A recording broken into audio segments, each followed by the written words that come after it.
activité bi day entrer ci cadre responsabilité sociale maanaam mooy wane li nga xam ni université bi nekk fii UFR santé ñu bëri dégg nañ ni Thiès léegi am na université am na ay professeur de médecine comme man professeur Madouki Diop waaye xamaguñu ban njëriñ lañ leen mën a amal responsabilité sociale mooy activité bi ñu permettre ñu ñëw dugg ci askan bi wala ni ay docteur ñu ngi fi formé ay docteur te mun nañ leen amal benn njëriñ dañu am convention depuis bu yàgg entre ñun université ak Kajoor Jànxeen ak monsieur Bekay Sidibé nga xam ne mooy responsable centre Asarter bi pour di xool nan la université mun ko jàppale mun a jàppale centre bi pour surtout dimbali askan bi activité bi ñu dajale tey mooy def ay xarafal bu dee olof bu wér dañuy wax goreel ay xale ay ndongo daara te li leen koy defalee laaj ñu leen ci dara amul seen benn dërëm du waxuñu sëriñ bi fayal nangam boo defee nangam ñu joxe nangam yëpp lañ leen di jëm a jox gratuitement grâce à monsieur Bekay Sidibé xam ni moo ñu dalal fii parce que dafa nekkoon benn centre boo xam dafa laxatu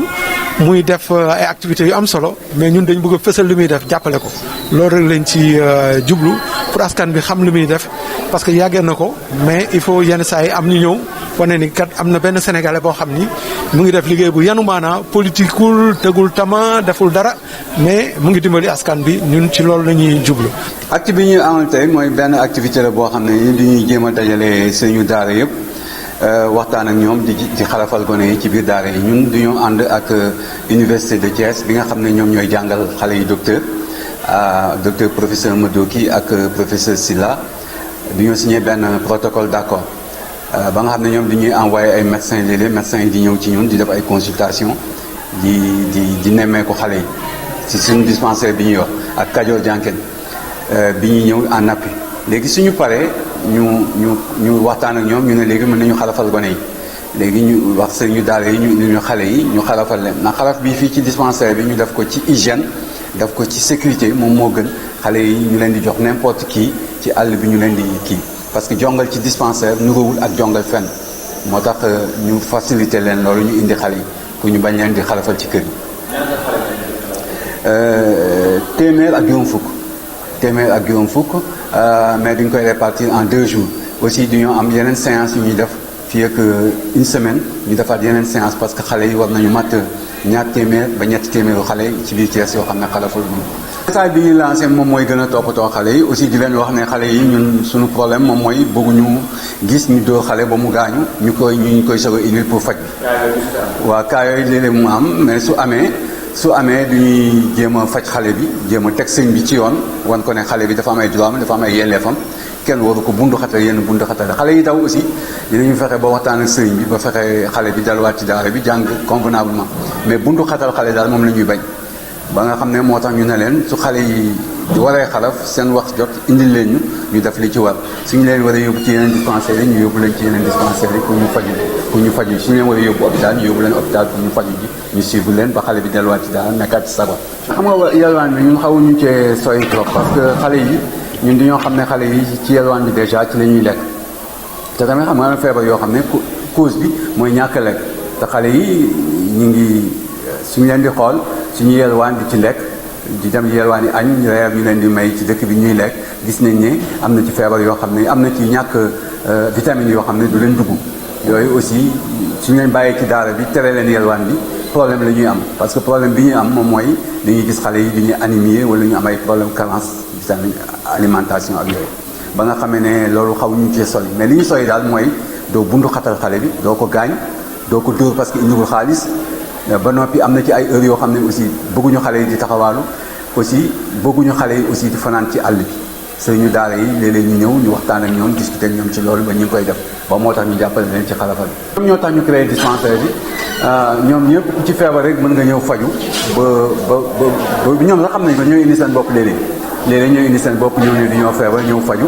suñu leen war a yóbbu hôpital ñu yóbbu leen hôpital suñu leen war a suivre ñu suivre leen ba ñu tànnee ñu delluwaat leen ci dispensaire ñu delluwaat leen seen daara. am na ay partenaires ku ci mel ne Kajoor Jànken jàppale nañu ci journée bi ñuy def tey fondation Dieye jàppale nañu ci journée bi ñuy def tey ñoon professeur Madoki professeur Sylla UFR santé ñëw nañu ak seen technique pour jàppale ñu ak infirmiers yi fi nekk Khadim Vision aussi jàppale nañu Vision Plus benn xale bu yor benn organisation bu ñuy wax Vision Plus à Thiès jàppale nañu aussi ci journée xale yi mat nañu ñetti téeméer à Thiès ba ñeenti téeméer léegi ñoom ñëpp fas nañu leen a xarafal parce que am nañu main d'œuvre bi am nañu technique bi moom mooy médecins yi nekk UFR santé ñoom ñoo fi nekk actuellement di xarafal ak professeur yi suivre ko professeur Diallo suivre leen ñoom xale yooyu ñu ngi fi sa bu ñu leen wooyee dinañ ñëw ñu ngi koy wuti ay fonds dajale ay fonds di dajale xale yi di indi xale yi ak ay garab di leen faj ba ñëpp xaraf ci jàmm delluwaat seen ay daara. loolu ministère de la protection de l'enfance bonne gouvernance moom tàbb nañ ko Thiès la nekk lan mooy taxawaayam ci loolu moom moo signé woon contrat bi avant muy dem moom moo ko signé woon bàyyi ko ak Dieng Kajoor Jànken temps bi mu nekkee Kajoor Jànken moo signé woon contrat bi ak UFR santé ak ñun fii santé bi moom moo ñu doon ñëw moom moo daan ñëw en appui ci salaire ñu en appui ci eau électricité moom temps bi mu nekkee Kajoor Jànken mais bi mu demee ministère ba léegi moom gisaguñu dara bi mu demee ministère ba léegi gisaguñu dara quoi mais Kajoor Jànken bi mu nekkee Kajoor Jànken moom gisoon nañu. L'activité que nous menons ce jour c'est une coopération entre ASATER, Association Suivi Sanitaire d'Insertion Sociale Talibé et Enfants de la rue, avec l'UFR Santé de Thiès, de professeur Sylla et Madoki, nous ont suggéré avec Kajoor Jànken qui est notre partenaire de faire des circoncisions de l'ensemble des talibés enfants des écoles coraniques qui se trouvent dans la région de Thiès. L'UFR Santé de Thiès, nous avons signé tout dernièrement un protocole d'accord pour pouvoir bénéficier des services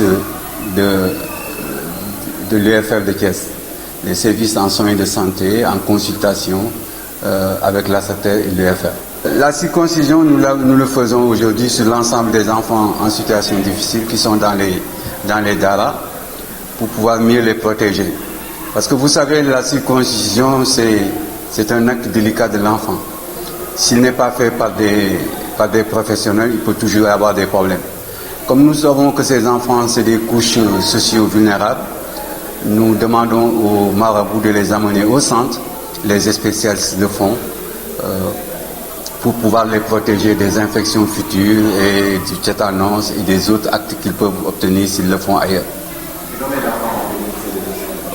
Ils sont 150 ans, mais nous sommes là, ce matin,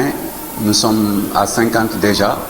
mais c'est 150 enfants, mais nous continuons aujourd'hui, demain 2 jours. Et après, il y aura une deuxième édition qui se fera.